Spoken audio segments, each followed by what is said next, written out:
controls the past, controls the future. Who controls the present, controls the past.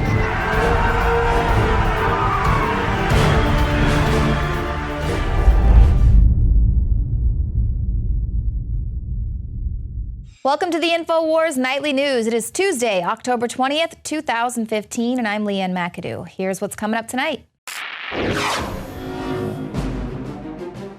Tonight, a look back at the history of Bernie Sanders.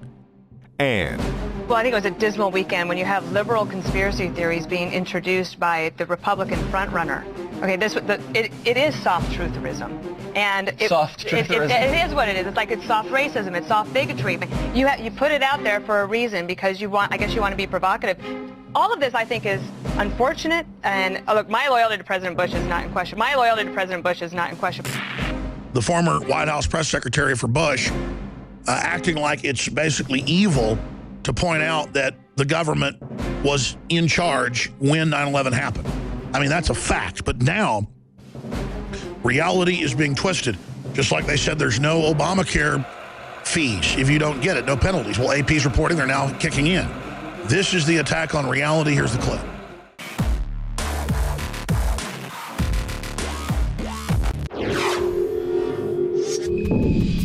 Well, Donald Trump made waves last week when he declared that he would keep the country safer than another Bush. What with that whole 9/11 thing? Well, now he is doubling down. He's refusing to apologize for those comments that he made, saying Bush knew in advance 9/11 was coming. They did know it was coming, and George Tenet, the head of the CIA, told them that it was coming. So they did have advance notice, and they didn't really work on it.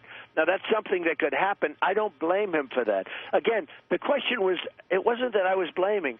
They said that our country was safe under Bush. I said, well, what about the World Trade Center coming down and the worst attack in history? But the statement was our country was safe under his brother. Yeah.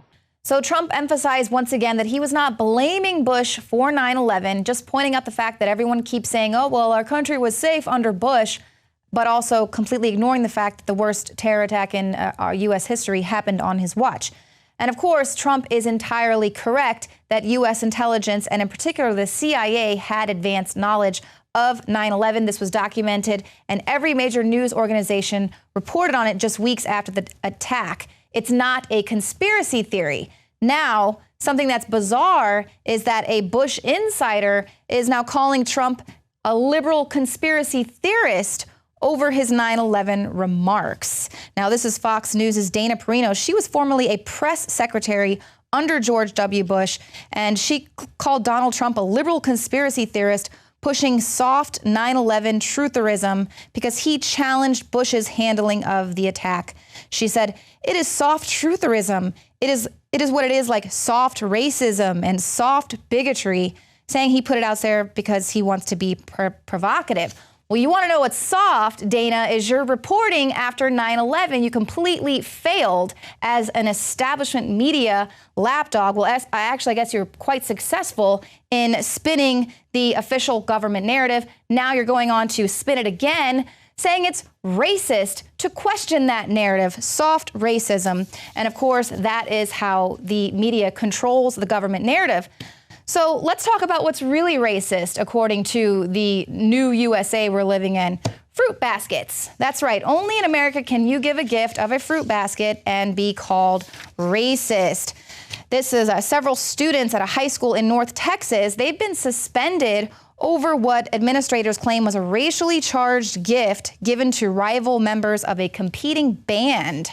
And of course, the gift basket contained a small watermelon, coconut, and pineapple, and watermelon gum, and was packaged in a plastic Halloween jack-o'-lantern. So that is super racist. Meanwhile, one of the girls that handed over this gift says, I'm mixed race. How am I racist? I wasn't offended on that. Also, just a little tidbit, watermelon gum has been in the top 10 flavors of what Americans are chewing on for years. Every teenager likes watermelon gum, but that's racist for me even saying that.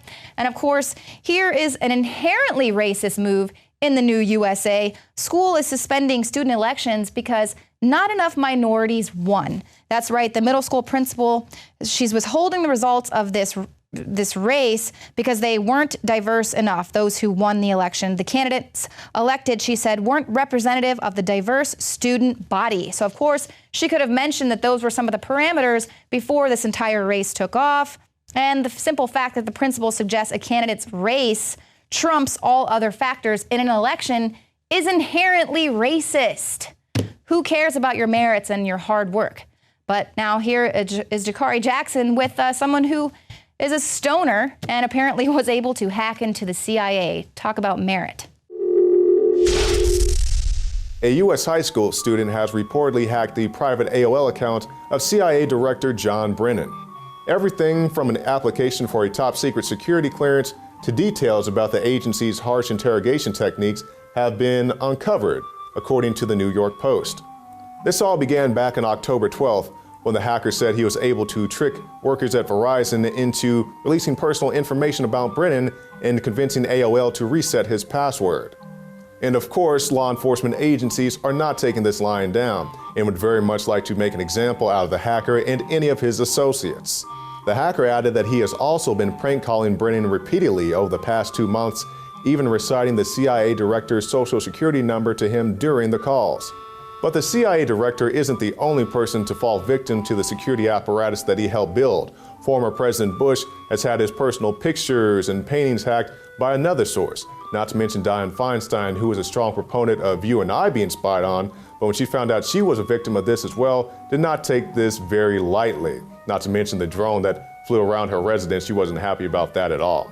So which is to say, all these people who are involved in building the security apparatus, it's only a matter of time before you fall victim to it yourself.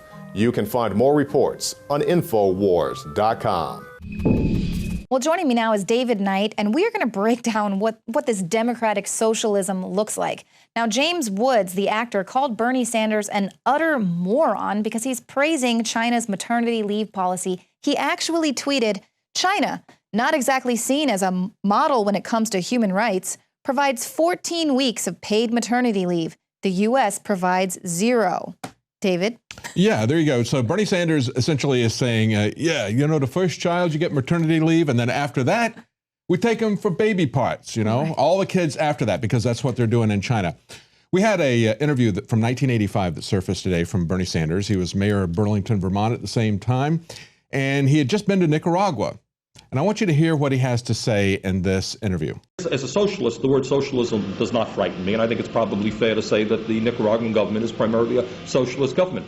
How do you find the sincerity of Sandinista leaders? I was impressed. Now, obviously, I will be attacked by every editorial writer in the Free Press for being a dumb dupe. Maybe I am. I was impressed by their intelligence and by their sincerity. These are not political hacks, Okay, so he says socialism doesn't frighten him. Well, it ought to frighten him. It ought to frighten all of us. And, he says, maybe I'm just a dupe. I guess the question is, maybe? I mean, do you understand what's going on in Nicaragua? Before he went there, the Sandinistas had pursued a policy of ethnic cleansing against the Indians, imprisoning 14,000, displacing 10,000. They'd closed all radio stations, except, of course, the government radio stations. They had limited trade unions, of all things, and, of course, imposed martial law. But after Bernie Sanders visited, you saw a coalition of conservatives, liberals, and even communists throw out Daniel Ortega. And the guy was so corrupt that days before he left, all the private property that they had seized, which was in the billions of dollars, Daniel Ortega made private property again, except he made it Daniel Ortega's private property. And, of course, his friends who were in the Sandinistas. So this is the guy that Bernie Sanders supports. This is the kind, he wants to rail up against the corruption in Wall Street. Take a look at Hugo Chavez in Venezuela. And, of course, he had an alliance with Daniel Ortega at the time as well. This is a guy who Bloomberg was bragging about the fact they got 700% return on their investment from Venezuelan communists because they understood that the bankers get paid first. What did the rest of the people get? The people who needed food, medicine, water in Venezuela, they have to go to another country to get that. But of course, think about how Bernie Sanders determines this guy is good. Listen to what he has to say about how authentic these guys are. He doesn't use that word, but listen to what he says about the people that he met with. I was impressed by Father Descoto, and he is a very gentle, very loving man. He's familiar with Burlington, Vermont. He had a niece who graduated from St. Michael's College, actually, who's now working for the government of Nicaragua. Ortega is an impressive guy. Ernesto Cardenal is a funny-looking guy. He's gray hair. And he really does remind you of a hippie. I mean, Ernesto, and in fact, we talked, he's very strongly into poetry. He is very proud of the fact that they are now teaching poetry not only to peasants and to workers, but in the military, in the police department. A very impressive guy.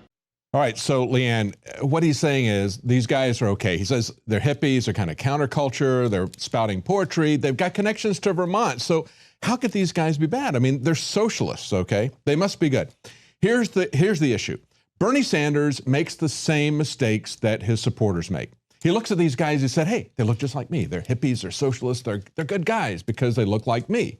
And of course, he thinks that because the American foreign policy was evil at the time. This is a time of Iran-Contra affair. This was a government that we had continually overthrown. And of course, our policies were evil and murderous as well. But that doesn't make the Sandinistas good guys.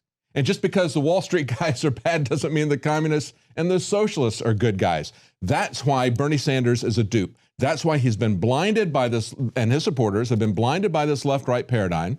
And you've got the blind leading the blind. That's what Bernie Sanders is doing, and that's what his followers are doing. He looks at these guys and he said, hey, they're not political hacks. No, they were not political hacks. They were socialists. That's even worse than political hacks. So he's duping the dupes. Yeah. We're being duped by the duper. Exactly. And he talks about Ernesto Cardenal. We need to understand Ernesto Cardenal was a liberation theologist, just like Pope Francis. He was first and foremost a communist. He was a political hack who used Christ as a beard, and that's precisely what's being done now. So we need to look at all this. We need to understand that Bernie Sanders then was like his supporters are now. And in 30 years, he hasn't learned a single thing about socialism, about communism, and of course, the left-right paradigm. That's what he's selling people in. Well, it seems to me that they are choosing their candidates on who's going to make a really good character for SNL. Yeah. I mean, he's got that. Identity politics. Yeah. Absolutely. Now, and of course, China is notoriously famous for killing female infants there with their population control. So James Woods is appropriate in calling him an utter moron for praising China for their maternity leave.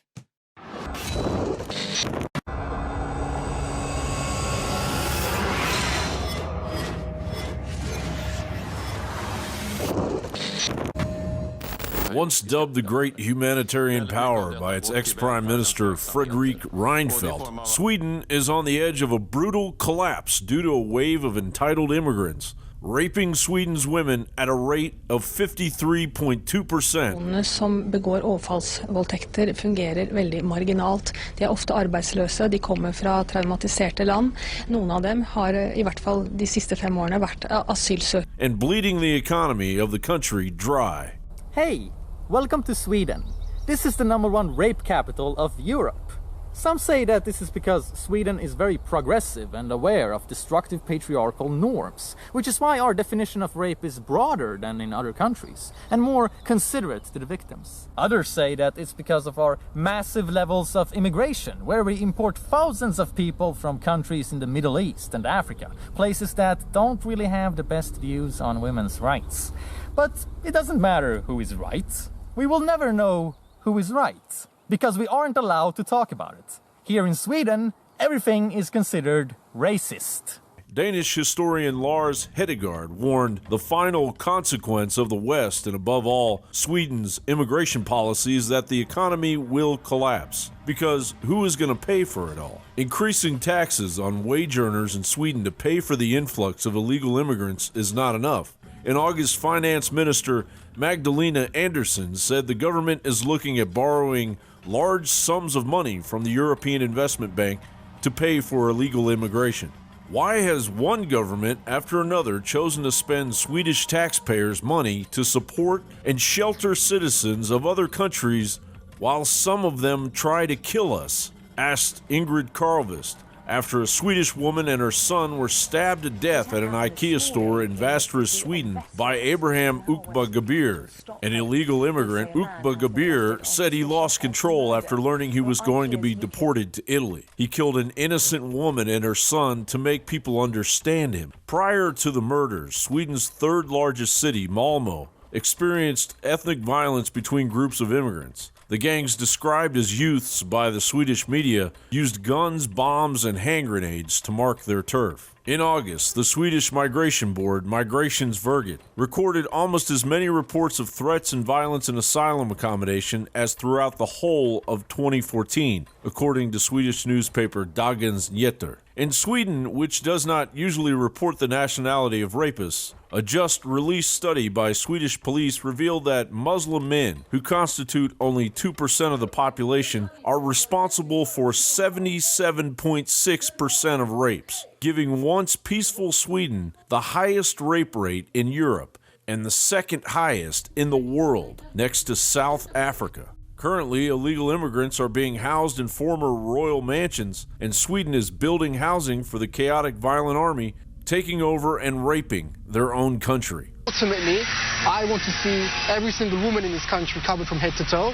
I want to see the hand of the thief cut. I want to see adulterers stoned to death. I want to see Sharia law in Europe, and I want to see it in America as well. John Bound for Infowars.com.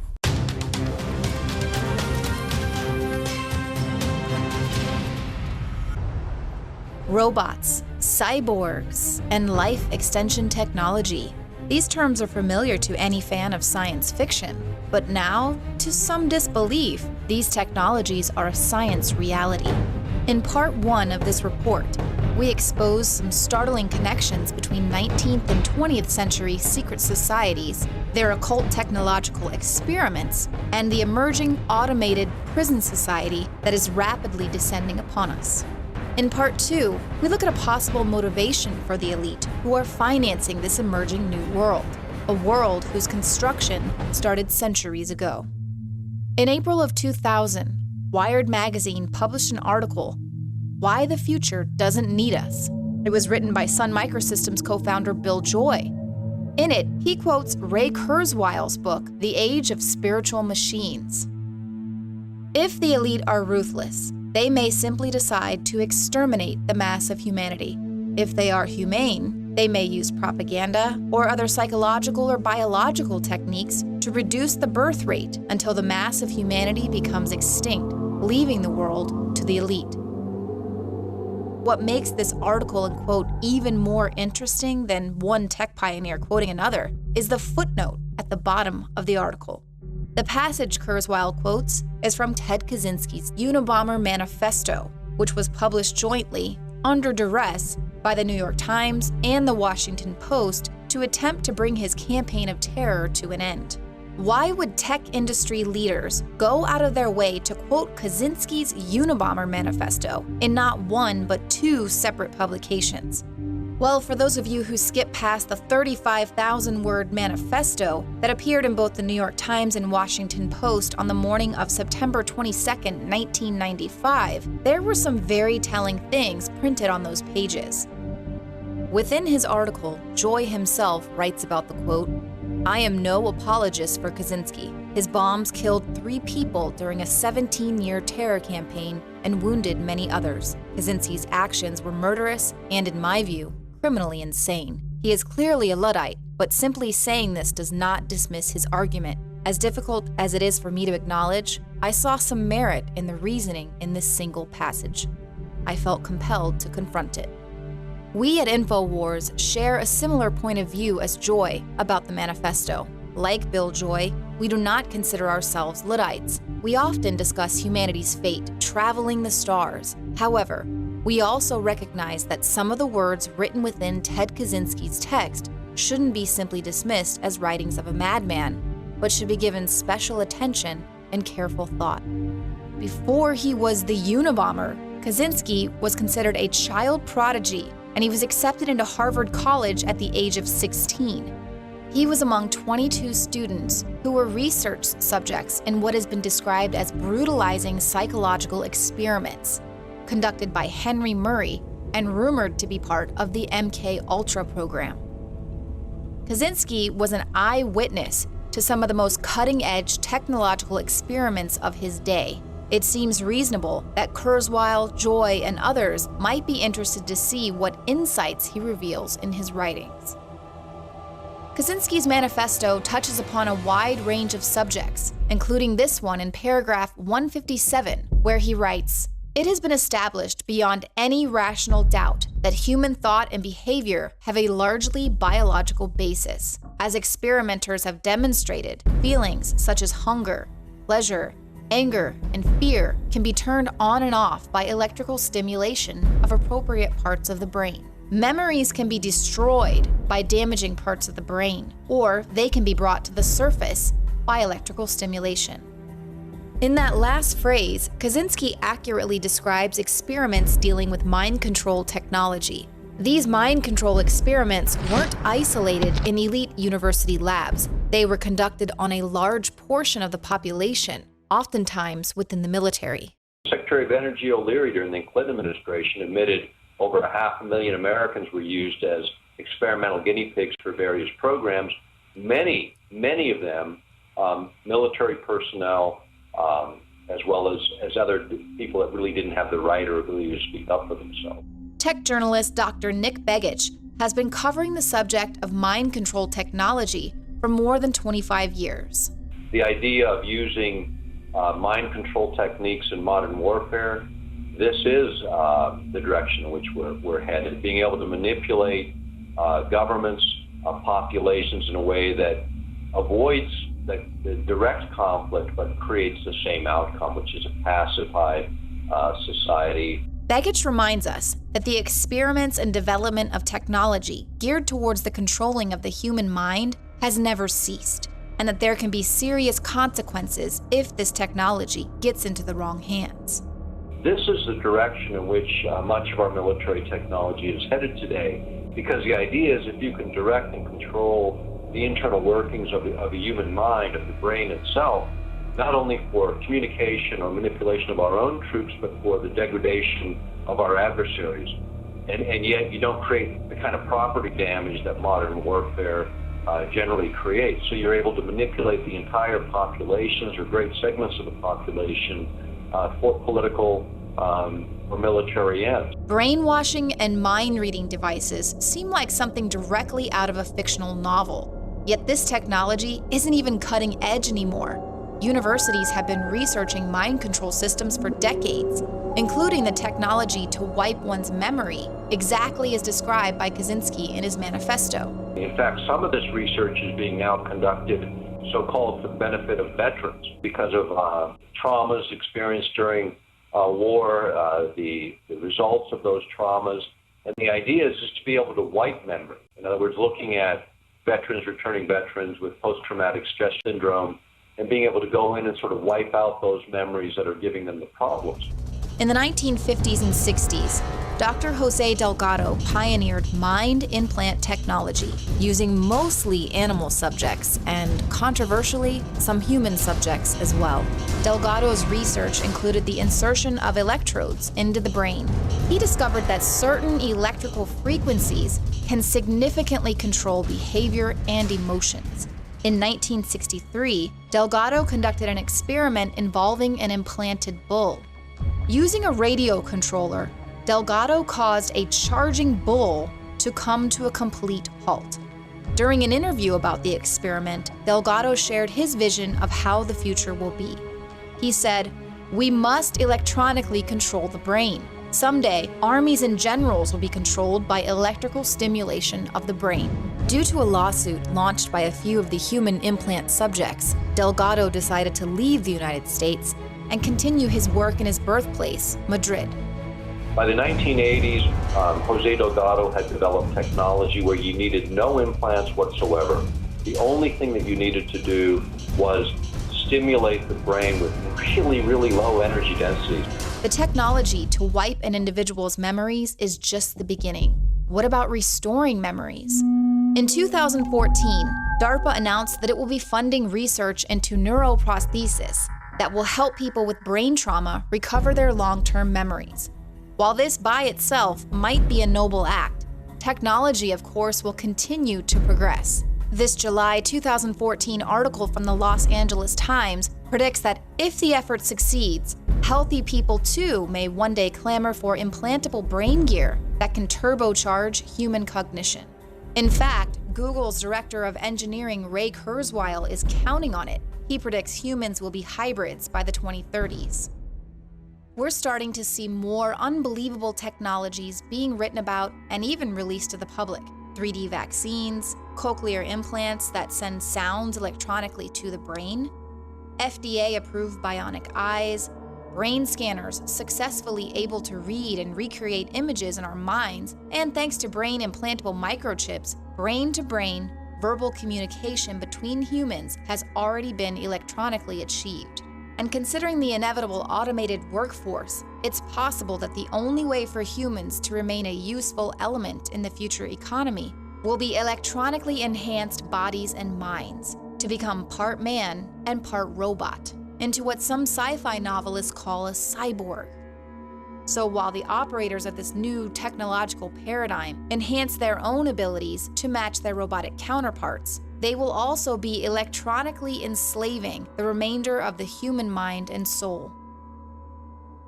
This description of present-day technology and possible future applications wouldn't be complete without mentioning the advancements in anti-aging.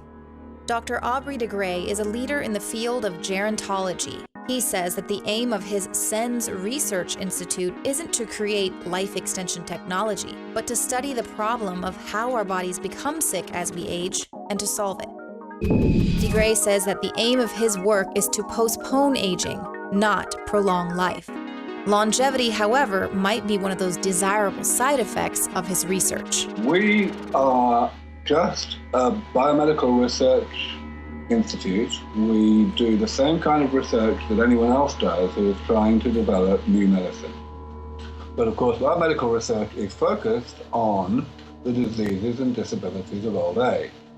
And we believe that we can indefinitely prevent those diseases with medicines that we think could be developed within the next couple of decades. A medical understanding that will keep people youthful and healthy throughout the course of their now extended lives. Dr. de Grey believes the therapy he's working on will be available to the masses. Absolutely, it's going to be for everyone. The period when it's only available to a minority of people will be very short indeed. The reason I can be so sure about it is not because of any kind of utopian, humanitarian desire.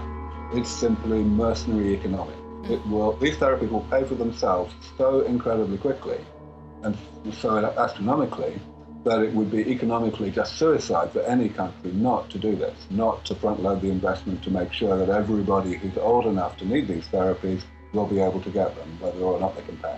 Dr. de Grey's research does not currently involve experiments using implant technology, but as he explains, all technologies will eventually integrate with each other. Therefore, his research, combined with the aid of implantable tech, might actually create the eternal man. Now, we aren't doing anything with implants, so I see this as being a process of improving and developing synergy between all of these technologies, both implantables and non-implantables, and making sure that they work together in tandem to actually preserve health in the way that we desire. As we put all of the different aspects of the next generation of technology together, a truly frightening world begins to emerge. A corporate machine force working the earth and its elements at the behest of a superhuman, electronically psychic, and immortal social elite, with no room left for ordinary humans. A scenario like this, of course, doesn't seem real at all, and yet we're almost certainly headed in that direction. We are headed toward a bizarre, anti-human future, what some elitists call the New World Order, and it's no accident. In 1940, H.G. Wells published a non-fiction book entitled The New World Order. In it, he calls for a New World Order as a way to end wars for good, even though he admits countless people will hate the New World Order and die protesting against it. Wells's prediction for a New World Order was certainly not the only one. Some writers called for a New World Order decades earlier. The thought that, well, basically mankind, not everybody was equal in mankind. No, there was an elite and there was a huge underclass that had to be steered and even exterminated if that needed be. We find these plans clearly outlined in some of the 19th century Victorian science fiction novels. In the late 19th century, science fiction novels were published like William Delisle Hayes's 300 Years Hence, or A Voice from Posterity, which describes a eugenics-based society wiping out complete races of people, domed cities, impressive technology, and a one-world order. Now, these books are very obscure. You rarely find them, but if you find them and if you read them, you'll be chilled to the bone, because everything that happened in Nazi Germany with the extermination of entire groups of people, well, in some of those 19th century science fiction books, we already see these blueprints neatly laid out. In the 20th century, high-ranking political and scientific disciples of occult organizations attempted to make the technology as well as the politics in these books a reality. Late 19th and early 20th century German occultist George Lanz von Liebenfels envisioned a race of enhanced superhumans with extraordinary electrical senses that can sense images and realities hidden to ordinary human beings. George Lanz von Liebenfels described a kind of a race of man, a god man, equipped with organs more than biological organs. They were a mix, say, an evolution of the biological, in the sense that these were electrical organs, and well, let's say where they could envision more than we can see or envision with our five senses. Enhanced implantable electrical organs that control machines and read minds using only the power of thought? If it seems like this report is slipping into fantasy, check out some of these headlines.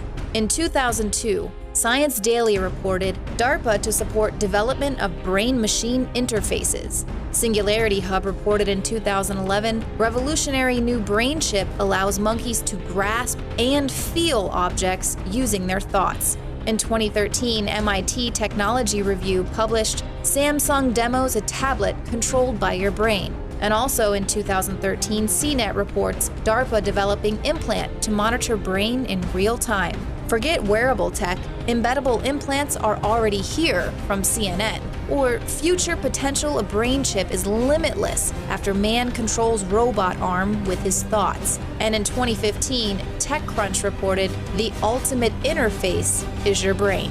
Nanotech and AI was discussed this year at the annual Bilderberg Conference. Investment Watch reports Bilderberg 2015 agenda, former DARPA director Regina Dugan to discuss artificial intelligence.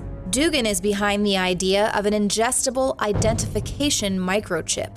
It seems that all of those sci-fi fantasies and ideas put forward by occultists like George Lanz von Liebenfels and others are actually materializing. This was one of the aims, the true aims of some of these occult orders, to become like a god. But you can't simply become like a god, so what you have to do is you have to enhance your body. And you can't, enhance your body solely by biological means. You can enhance your body with through electromagnetic means, or what we see today, which we call transhumanism. Transhumanism is a movement dedicated to the embrace of the latest technologies, with the ultimate aim being the enhanced and immortal superhuman.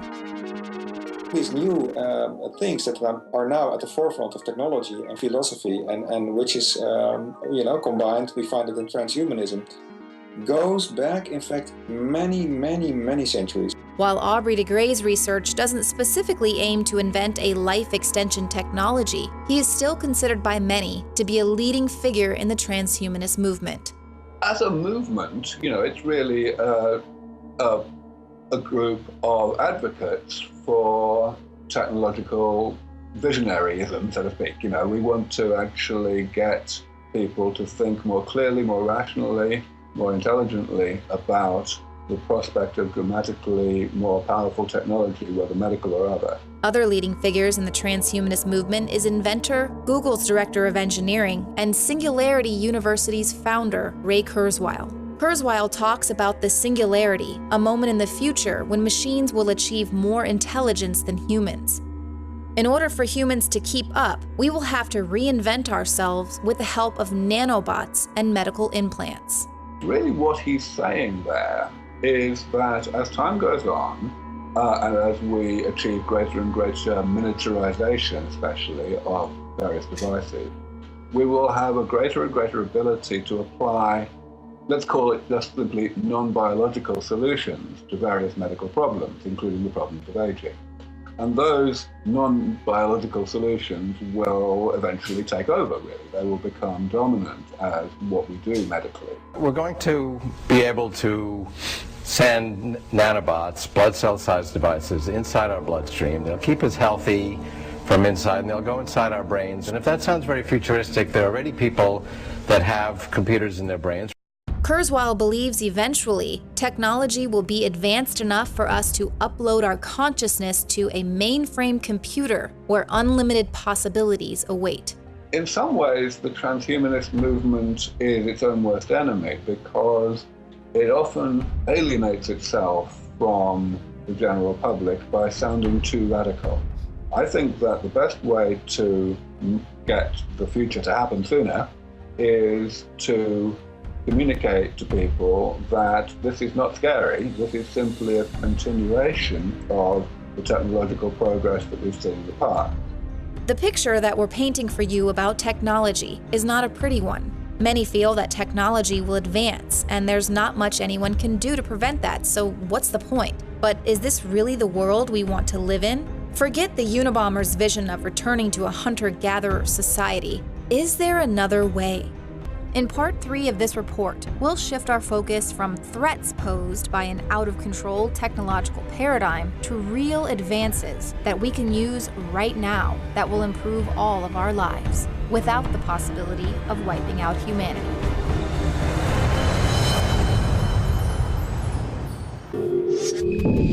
For the past 5 years, a fire has been smoldering beneath a landfill in a densely populated suburb of St. Louis.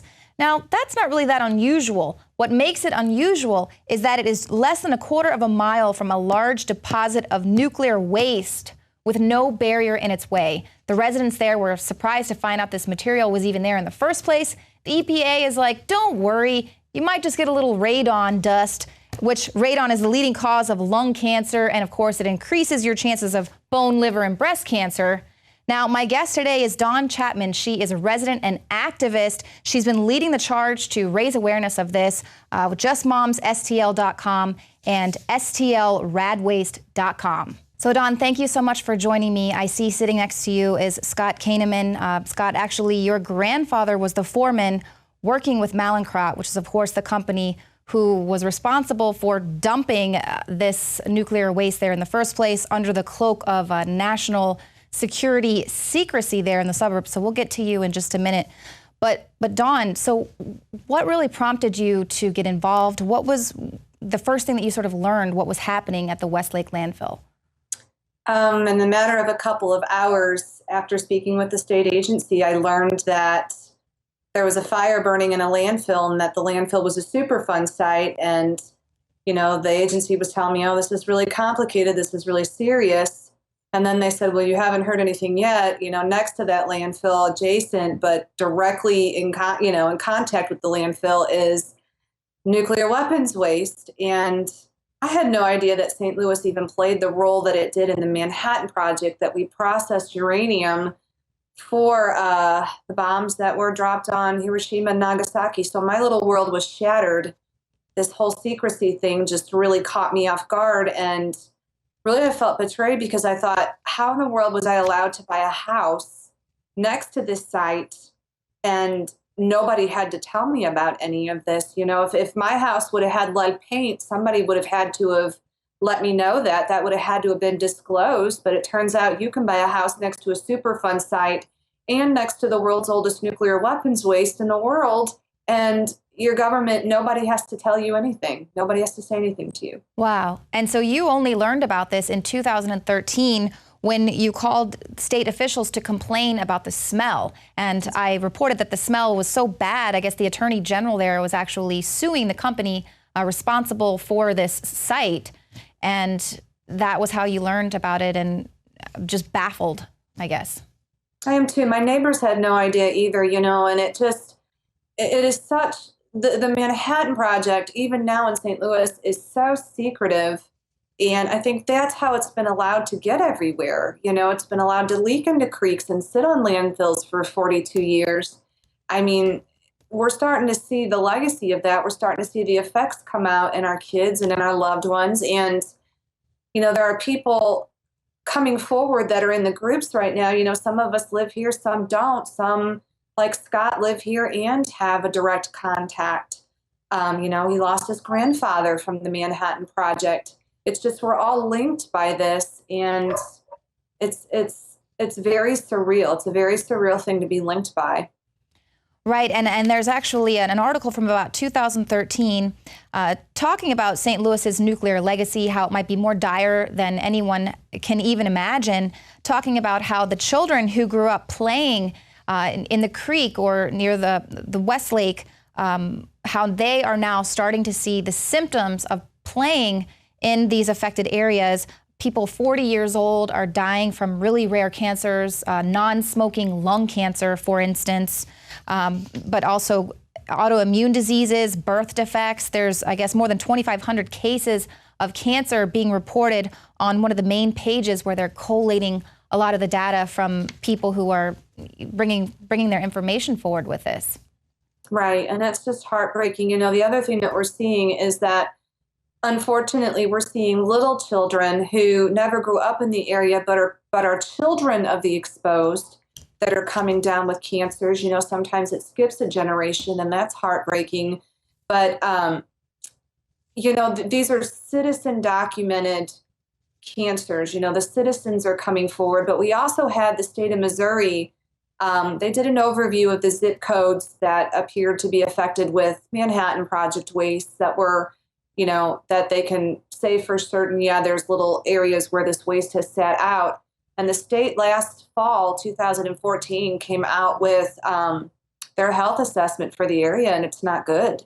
I mean, in this area where we sit right now, next to Pattonville High School here, we have a 302% increase in childhood brain cancers and neurological cancers. That is a 302% increase. And, we're a tight community, man. We know those kids. We've done GoFundMes for those children. We've watched them get diagnosed, watched them die. I mean, this is devastating to us. Wow, that is incredible. And I went to Pattonville High School, so that is so shocking to me. What do you think about the response from the EPA? Just, they're really only speaking about this stuff now because you've been so active in trying to educate and raise awareness of this issue that kind of forcing their hand. The officials are squabbling, and the EPA says, we don't agree with the finding that the subsurface smoldering event is approaching this radiologically impacted material. It's fine. Everything is fine. And they just, last week, the schools finally sent out a letter to parents in the case that there was some sort of catastrophic nuclear event. Here's how you can protect yourself. How do you feel about that response? Well, I'm very angry with the EPA right now. Superfund, this is a Superfund site, so we're talking about the Superfund program within EPA. The way that works is the owner of the site, so the one that caused the mess, gets to use their own scientists and has them write up reports, has them collect data, and then once those reports are written, then they're handed over to EPA.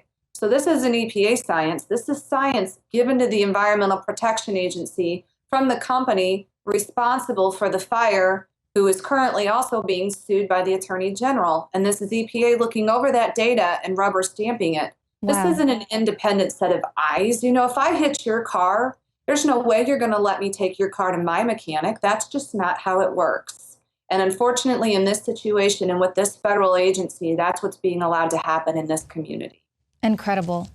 And now, Scott, how do you fit into this story? Obviously, I know this is affecting you as a resident there, but talk to me a little bit more. I mean, this is really shocking to you, I guess. Yeah, so as you mentioned earlier, my grandfather was the foreman at Mallinckrodt Chemical Works. He was there through the Manhattan Project and up through the Cold War.